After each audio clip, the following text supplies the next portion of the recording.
Morning students, कैसे हैं आप सब। मैं आपकी रजनी मैम, आपका रजनी मैम की पाठशाला में स्वागत है।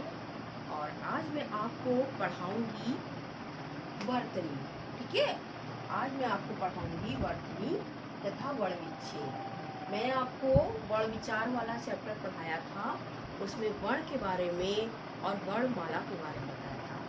आज मैं ये टॉपिक पढ़ा के आपको साथ में सारे क्वेश्चंस दूंगी जो आपको करना होगा। ठीक है बेटा, आया समझ में? तो स्टार्ट करते हैं। ठीक है, वर्तनी। वर्तनी को इंग्लिश में क्या कहते हैं पता है? स्पेलिंग। ठीक है, जो हम लिखते हैं, मतलब जो शब्दों को, जो वर्ड होते हैं, शब्दों को लिखते समय वर्णों का जो अनुक्रम मतलब सही से लिखा जाता है, उसे वर्तनी कहते हैं। ठीक है, ये आप बिल्कुल समझ लीजिए। और इसके पश्चात आता है वर्ण विच्छेद। वर्ण विच्छेद किसे कहते हैं? किसी शब्द के, ध्यान दीजिए, किसी शब्द के वर्णों को अलग अलग करके लिखना। किसी शब्द के वर्णों को अलग अलग करके लिखना वर्ण विच्छेद कहलाता है।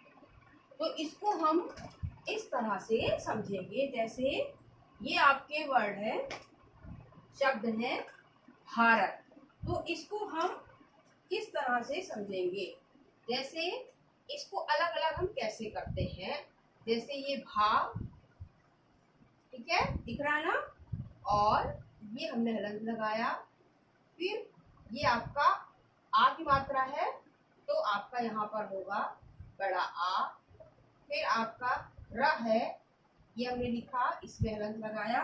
और उसके बाद रा के बाद रा यानी कि ना, फिर उसके बाद आ, फिर ये आपका होगा ता, और इसके बाद आ। ये होता है वर्ण विच्छेद करना। ये इस तरह से लिखा जाता है। और ये आपको हम लोग मतलब बुक्स में एक्सरसाइज में बताते हैं, अभ्यासकार में। तो इसको किस तरह से करते हैं, जैसे ये ध्यान से अब देखिएगा, भा, ठीक है, हलंत लगाया भा, और उसके बाद बड़ा आ प्लस रा, हलंत लगाया। अब ये रा हमने हलंत लगा दिया ना, इसको टुकड़े किया ना, तो इसका जो आ है पूरा, जैसे हम कहते हैं रा, तो हमने आधा आ है, तो इसका आ हम यहाँ पे लिखा है। ठीक है, उसके बाद ये ता, तो ता में हलंत लगाया है, इसी तरह आप लोग लिखिएगा, फिर प्लस आ गया। इस तरह से आप लोग वर्ण विच्छेद कर सकते हैं। ठीक है, उसके बाद आप दूसरा देखिए, आप खुद कर लेंगे, डा, ठीक है, और इसके बाद डा में लगाया। फिर ये बड़ा की मात्रा, जैसे यहाँ पे किया था, बड़ा आ प्लस का, हलंत लगा दिया, ये हो गया आपका। इसके बाद प्लस, अब यहाँ पे आधा का था ना, तो यहाँ पर आपका जो है आ, जो है यहाँ पे जो छोटा आ आपने लिखा है, ये नहीं होगा, तो यहाँ पर टा, हलंत लगाया आ, फिर प्लस रा, और ये हलंत लगाया आ गया। इतना समझ में? अब आप ये सोच रहे होंगे कि मैम जो है इसमें ये जो आ है ना, ये आप इसमें क्यों नहीं लगा रही है? तो ये तो आपका छोटा बड़ा जो होता है, तो ये हस्व स्वर, ये छोटा स्वर है ही, समझ गए? बड़ा दीर्घ स्वर, इसमें इसलिए हलंत नहीं लगाती, ये तो छोटा है ही। और ये समझ गए ना? उसके बाद देखिए नेक्स्ट कृषि, तो इसमें सबसे पहले क्या आएगा? का, ये लगाया हलंत, और उसके बाद का, इसमें रा लगा हुआ है ना, तो रा, तो कैसे करेंगे? ये आपका री, ठीक है, और उसके बाद शा, छोटी की मात्रा है, तो प्लस छोटी। समझ में आ रहा है? इतना आपको समझ में आ गया होगा। तो ये आप जितने हैं ये आप खुद कर लेंगे। ठीक है, इस पे इतना बताने की आवश्यकता नहीं है, सामने होते ना, मैं सामने ही आप लोगों को करवाती। ठीक है, ये आप इतना समझ गए। और उसके बाद ये देखिए, ये मैं आपको नोट्स दूंगी, इसको ध्यान दीजिए, इसमें सारे करे हुए हैं, ये आपको लिखना है। देखिए बेटा, दिख रहा है ना, ये देखिए कृषि तक हमने करा दिया है। और उसके बाद देखिए वसंत बा, फिर प्लस आ, सा प्लस आ, फिर ता और आ। ठीक है, आ गा में जैसे गा है ये हलंत लगाया, फिर बड़ा की मात्रा है बड़ा आ और प्लस वा प्लस आ। समझ में आया? अतः, अतः देखिए अतः आ प्लस ता प्लस आहा, आहा की मात्रा है विसर्ग। ये इस तरह से ये सारे आपके चलेंगे। ठीक है, ये इतना आपको समझ में आ गया होगा। कहिए और पूरा समझा दें। ये देखिए अब ये वाला देख लीजिए, आप ये सोचेंगे इसमें क्या है, ज्ञान। अब हम इसको ज्ञान को अलग लिख के समझाते हैं। ठीक है, ये आप पूरा ज्ञान। अब ज्ञान में आपका लग रहा है कि गा निकल रहा, मगर नहीं। ठीक है, तो ज्ञान में आपका होगा जा। ठीक है, जा और प्लस ज्ञान। जरा ध्यान से उसको उच्चारण लीजिए। जो हम लोग की ये जो हिंदी भाषा है ध्वनि, ध्वनि पे डिपेंड करती है। तो ये आपका होगा जा, जा और इया। ठीक है, उसके बाद फिर बड़ा आ। यहाँ पर दो है वर्ड, ये ध्यान दीजिए। फिर बड़ा की मात्रा है बड़ा आ और फिर उसके बाद ना, ना में प्लस लगा के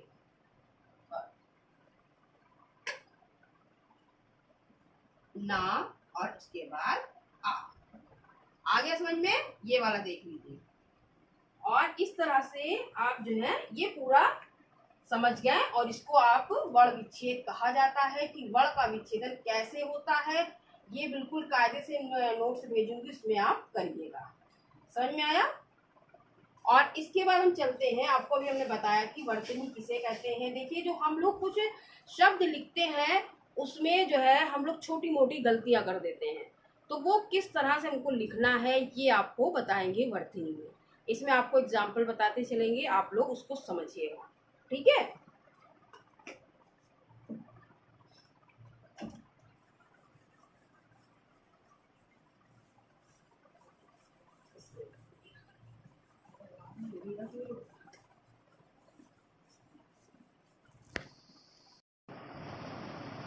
ठीक है बेटा। अब हम आपको लिख के बताएंगे वर्तनी कैसे जो शुद्ध की जाती है और उसमें कौन कौन सी स्वर संबंधी या व्यंजन संबंधी अशुद्धियाँ पाई जाती हैं। तो इसको आप समझने का प्रयास करें। ठीक है, और ये है आपका जैसे छोटा आ या बड़ा आ संबंधी।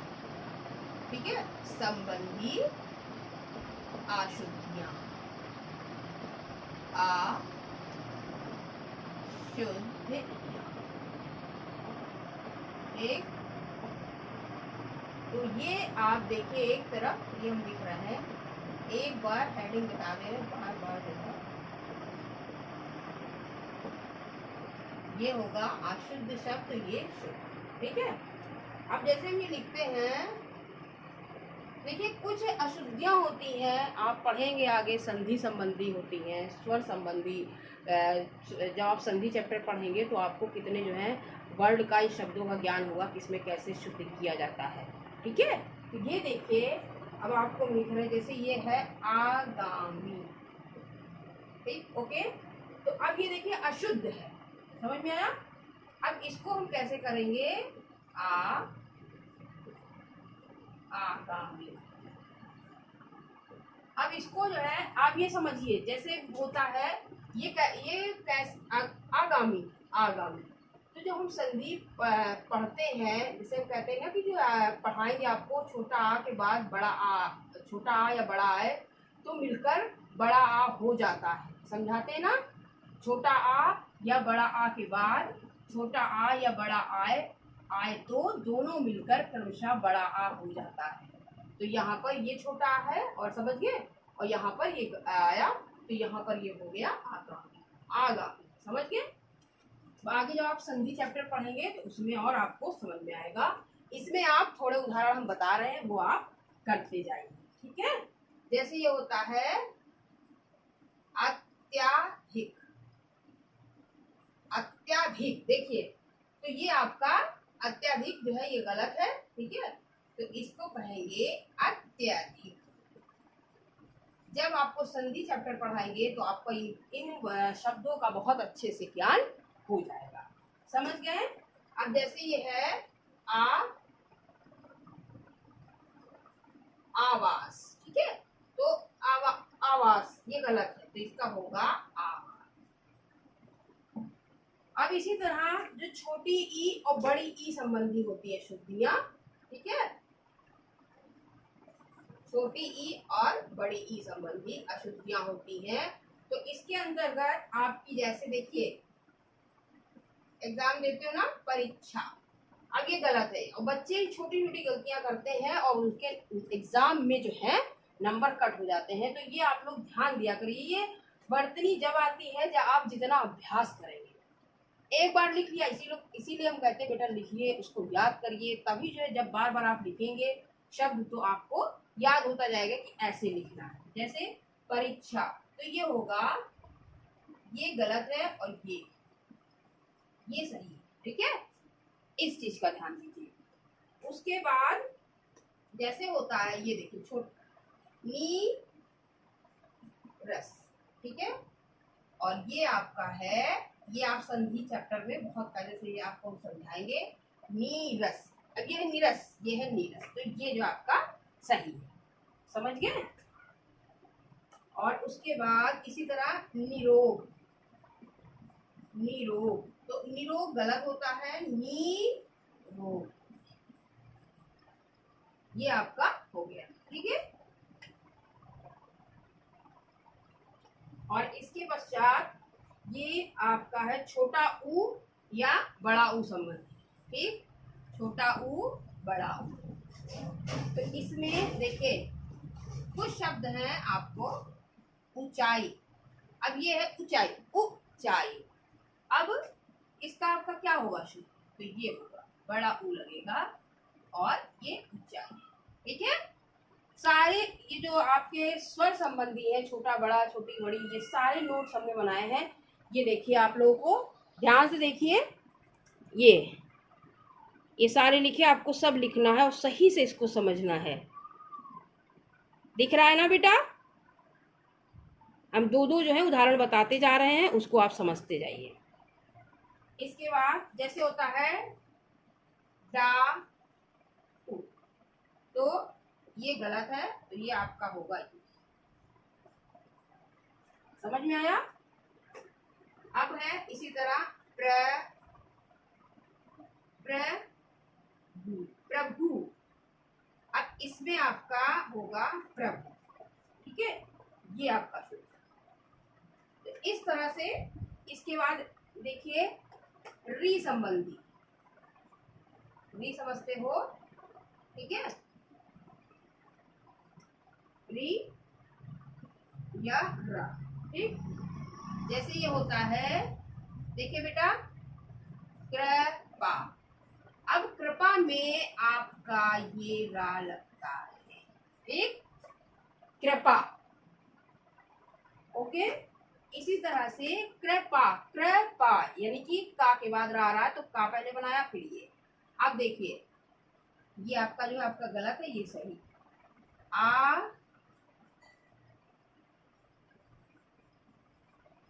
आशीर्वाद। अब बताइए जैसे आशीर, बोलिए आप आशीर्वाद, आशीर्वाद, तो शा के बाद रा जो है निकल रहा है, तो जिस वर्ण के बाद, जिस वर्ण के बाद रा मतलब ध्वनि बोलने में आता है, उसके बाद जो वर्ण होता है उस पे रा हम लगाते हैं।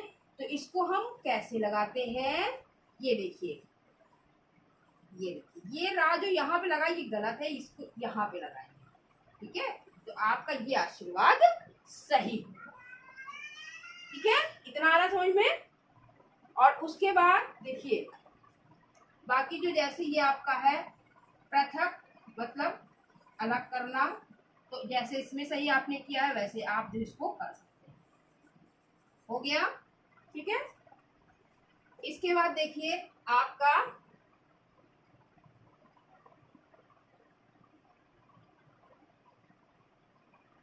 एक,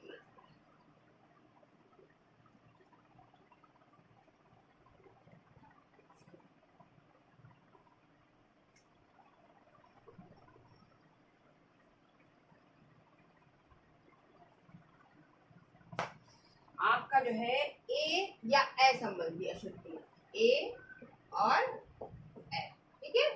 और इसमें जैसे आपने लिखा ऐसा, तो ये आपका क्या है, ऐसा। ऐसा होता है कि ये ऐसा, ठीक है, ऐसा, ठीक। तो ये आपका सही, ये आपका रॉन्ग। इसी तरह से अब एरावत, बोलते सब है एरावत, मगर होता है एरावत। ये छोटी मोटी गलतियां हैं जो आप सही इसको करेंगे तो क्या होगा कि जो है आपके मार्क्स कटते हैं, वो आपके नहीं कटेंगे। टीचर भी, जो टीचर होते हैं वो भी सोचते हैं बच्चे ने सब कहीं सही किया, इसके नंबर हम कहाँ से काटें, ठीक है। तो इस तरह से हो गया। अब देखिए जैसे ये होता है ओ, अब ये ओ और औ संबंधी है, इधर हम लिखे दे रहे ओ और औ, ठीक है। तो औजार, तो औजार होता है कि औजार, औजार, ठीक है, समझ गए। और इसके बाद जैसे होता है आ लो इक, तो इसको कैसे करेंगे, आ लो किक, ठीक है, अलौकिक। इसी तरह देखिए अनुसार, अनुसार पता है आपको, हमने बताया था अनुसार किसे कहते हैं, जो आपकी अंक की मात्रा होती है। अनुसार किसे कहते हैं, जो अंक की मात्रा होती है, ठीक है। और उसके बाद अनुनासिक, अनुनासिक किसे कहते हैं, जो आपके चंद्र बिंदु होती है। अनुसार जब आप उसको बार बार पढ़ेंगे, ऐसे एकदम से हमने कह दिया अनुसार, आप कहेंगे पता नहीं मैम क्या कर रही थी। ये अंक की जो मात्रा होती है ये आपके अनुसार और ये अनुनासिक, ठीक है। तो इसको हम कैसे करेंगे, जैसे ये होता है, ध्यान दीजिए बेटा, दा, तो दांत, ये आपका सही है चंद्र बिंदु, ठीक है, दांत। अब जैसे इसी तरह हंसना, तो ये होगा बेटा हंसना। देखिए इतना बता रहे हैं, आपको समझ में आ रहा है सारा, है ना। इसको ध्यान से बेटा पढ़िएगा, ठीक है। और उसके बाद इसी तरह आंगन, इसको आंगन हम आंगन चंद्र बिंदु लगेंगे, ये समझ जाना इसको कैसे चेंज हम करते हैं। अब देखिए जो होता है विसर्ग, विसर्ग समझते हो, विसर्ग संबंधी, विसर्ग मतलब जो आहा की मात्रा होती है, ठीक है, ये होता है विसर्ग। जब आप संधि हम पढ़ाएंगे उसमें विसर्ग आप ध्यान से पढ़ेंगे। अब जैसे इसमें जो होते हैं, जैसे ये लगा प्रात, हम कहें प्रात काल, तो सही नहीं है, तो ये आपका होगा प्रातः। अब इसमें आपका आहा, जैसे आपने कहा आहा, तो इसमें हा की ध्वनि आती है, आहा, ठीक है, तो ये आपका ये सही होगा और ये आपका रॉन्ग, ठीक है। उसके बाद देखिए प्रातः, प्रात काल, तो इसका आपका होगा प्रातः काल। ये जो शब्द होते हैं इस संधि में आप पढ़ेंगे, इसमें कोई पाइए प्रातः काल हमेशा ऐसे ही जो है ये लिखा जाता है प्रातः काल, ठीक है, ये आपका गलत है। कुछ शब्दों में बिल्कुल परिवर्तन नहीं होता है, तो ये हमेशा ऐसे ही लिखा जाता है, ठीक है, प्रातः काल। अब ये होता है जैसे आता, अब देखिए इसमें कुछ शब्दों में विसर्ग जो है, इसमें देखिए विसर्ग लगाया गया है, इसमें विसर्ग लगाया गया है, और ये जो शब्द है ये आपका जो है इसमें विसर्ग हटेगा, ठीक है, तो ये आपका होगा अतः एव, तो ये जो है आपका अत, ठीक है, अत्यो हो जाएगा, अत्यो। इसमें देखिए ये आप जो संधि के नियम में इसको जो है पढ़ेंगे समझेंगे, होता है ना, जैसे होता है ना कि हम संधि में पढ़ाएंगे जो अभी आप इसको ऐसे करिए, जैसे ये अतः है, ध्यान दीजिए, अतः प्लस एव, ठीक है, तो ये हो गया अतएव। तो इसको जैसे ही होता है ना कि ये विसर्ग है, अगर विसर्ग के पहले मेरा ये है छोटा आ या बड़ा आ आता है और उसके बाद कोई भी भिन्न स्वर, यानी कि यहाँ पर जो है ये आया ए, ठीक है, ये ए आया, तो ये पूरा चेंज होके आपका हो जाता है, इसमें विसर्ग का लोप होकर ये अतएव जो है हो जाता है, ठीक है। ये देखिए यहाँ पर हमने क्या किया, ये विसर्ग इसको हटा दिया और ये जो है आपका अतएव हो गया। ये जब हम संधि पढ़ाएंगे तो आपको तो इसका मतलब ये आपका सही शब्द है। आप कहेंगे इसमें तो लगा हुआ ये शुद्ध है, ये शुद्ध है, फिर ये मैम ने इधर क्यों कर दिया, ये रॉन्ग क्यों कर दिया, ठीक है। तो ये हमने आपको इसकी जो है, जब हम आपको संधियाँ पढ़ाएंगे तो उसमें ये नियम पढ़ेंगे आप, मैंने छोटा सा इसमें समझा दिया है, तब आपको ये पूरा समझ में आ जाएगा, ठीक है। तो ये विसर्ग जो है कट के आपका ये हो जाता है, ये आपका जो है। इसके बाद देखिए आपका कुछ जो है आपकी व्यंजन संबंधी अशुद्धियां हैं। अब ये आपकी स्वर संबंधी अशुद्धियां कंप्लीट हो गई। इसके बाद देखिए आपकी व्यंजन संबंधी, इसमें मैं थोड़े से उदाहरण बता दूंगी क्योंकि अभी हमें आपको होमवर्क भी देना है ना, समझ रहे ना बेटा। देखिए उसके बाद हमारी व्यंजन संबंधी कुछ अशुद्धियां हैं और ये जो है मैं इसमें एक ही दो बताऊंगी, आप देख लीजिए, नोट्स आपको भेज दूंगी, ठीक है। ये देखिए जैसे ये है क्षमा का क्षमा, ठीक है, छात्र का छात्र, ये देख लीजिए।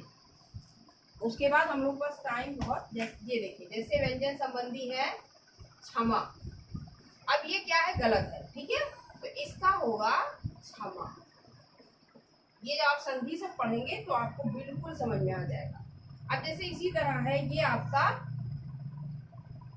छात्र, छात्र है ना आप, और तो ये आपका गलत है, तो ये इसमें आपका छात्र होगा ये। इसी तरह काफी जो है ये आपकी अशुद्धियां हैं, ये मैं आपको नोट से भेजूंगी, तो ये आप कर लीजिएगा। उसके बाद बेटा ये देखिए होमवर्क है, होमवर्क ये मैं पिक आपको सेंड करूंगी, इसके ये जो क्वेश्चंस हैं ये आप समझ लीजिए। तो इसके में आंसर जो है आपका जो वर्ण विचार टॉपिक पढ़ाया था उसमें पूरा उसमें आपको मिल जाएगा। इसमें देखिए वर्ण तथा वर्णमाला को परिभाषित कीजिए, इसमें वर्ण की परिभाषा और जो है वर्णमाला की परिभाषा लिखनी है तथा उसके भेद, स्वर और व्यंजन लिखने हैं, ठीक है। समझ गए कि नहीं समझे? जिसके पास कॉपी, ये देखिए वर्ण विचार, तो ये बेटा वर्ण तथा वर्णमाला को परिभाषित कीजिए तथा वर्ण के भेद बताइए, तो ये आपका आंसर होगा, ठीक है। ये पूरा यहाँ से जो वर्ण के भेद हैं ये स्वर और व्यंजन हैं, ठीक है, ये आप पूरा ये लिखेंगे और इसके बाद ये स्वर और व्यंजन लिख देंगे पूरा, ये यहाँ से यहाँ तक आपका ये पहला आंसर हो जाएगा।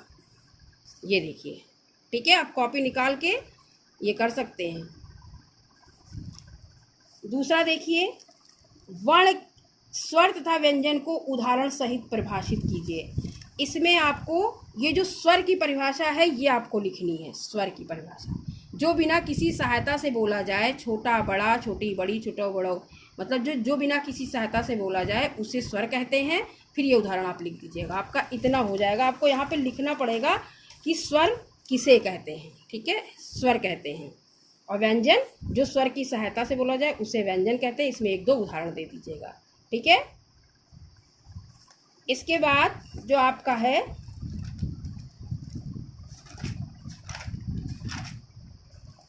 अयोग वाह किसे कहते हैं, थर्ड क्वेश्चन, आपकी जो अयोग वाह वाली हेडिंग है वो आपको लिखनी है और अयोग वाह कौन कौन से हैं वो लिखना है। अयोग वाह किसे कहते हैं, अयोग वाह कौन कौन से हैं, ठीक, ओके। इसके बाद देखिए स्वर के भेद उदाहरण सहित, स्वर के भेद उदाहरण सहित, ये भी आपका जो वर्ण विचार चैप्टर है उसी में है। आप देखिए, ये देखिए जो आपको हमने बताया अयोग वाह किसे कहते हैं, और अयोवा कौन कौन से होते हैं, तो ये आपका आंसर है। इसमें पेंसिल भी हो गई। आयोग वाह, दिख रहा ना, ये यहाँ तक होगा आपका जो थर्ड आंसर है, ये यहाँ तक होगा। ये देखिए, ये पूरा यहाँ तक देखिए सही से, थर्ड आंसर आ रहा, दिख रहा। इसके बाद फोर्थ है स्वर के भेद। ये देखिए स्वर के भेद पूरा, ये आपका फोर्थ आंसर, ठीक है, फोर्थ आंसर। और इसके बाद आपका है व्यंजन के भेद, लिखिए व्यंजन के भेद। ये देखिए स्पर्श व्यंजन, ये पूरा आपका फिफ्थ आंसर। अंतस्थ व्यंजन, और ये ऊष्म व्यंजन, संयुक्त व्यंजन, और आगत तक, यहाँ तक होगा आपका फिफ्थ आंसर, ठीक है, यहीं तक लिखिएगा। इसके बाद आप देखिए किन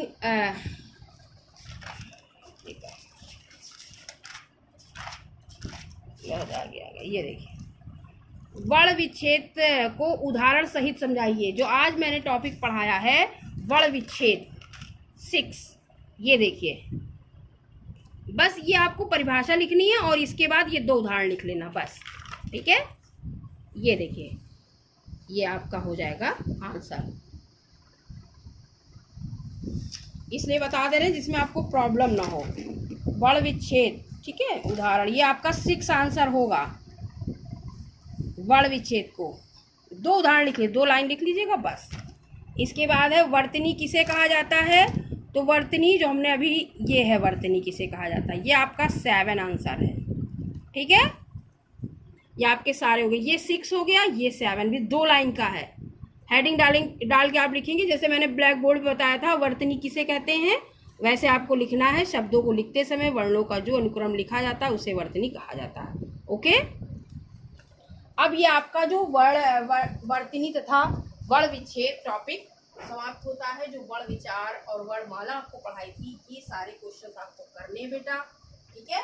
और नेक्स्ट टर्न पे आपको मैं न्यू चैप्टर पढ़ाऊंगी, इतना ये आप सब कर लीजिएगा। फिर आपका जो नेक्स्ट वीक आएगा, नेक्स्ट, ओके, ठीक है, बाय बाय।